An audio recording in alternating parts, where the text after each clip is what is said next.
hamma hasrat qilyapti, 95% odam hasrat qilyapti. Umuman yo'q deyapti. Ha. Bu o'rtachadan ham yaxshi bu soya, sizga aytsam. Endi bu yil shu o'tgan yil bundan ham yaxshi dedi. Yaxshimi? O, ana shu bir tutam 120 kilo berildi. O'rtacha. Valavoy. O'sha valavoy.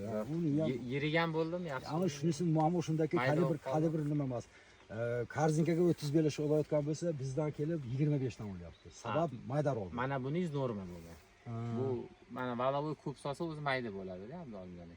Kam solgani uchun yirik bo'lib kelgan. Odamlar yirik deb niyasiga o'rnashib qolgani, doim kam solgan va doim yirik bo'lgan. Sizning holatingizda norma sotdi, yaxshi bo'ldi. Endi terimdan keyin mana shu ichkariga ketgan tikka turibdi, bitta tegidan olamiz. Mana shu yerdan ha. Mana tashqariga ketgani qolyapti. Keyin mana bular masalasida bularni mana kesib qo'yasiz, o'tkazasiz.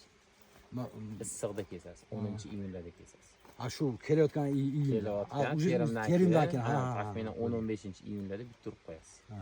Nimaga aytsangiz, buni o'zini qo'yib qo'ysangiz, bu kuchayib uzun bo'lib ketadi-da, tagida gulkurtayib hosil bo'lmay yo'q bo'lib qoladi.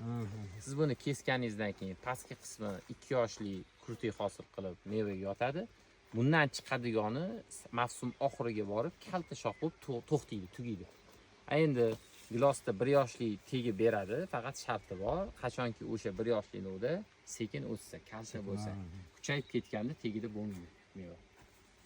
Значит, foydalansa bo'ladi. Bo'ldi, tushundim. Nimadan keyin kesish kerak ekani, mana shu bir qarich qo'yib kesib qo'yasiz.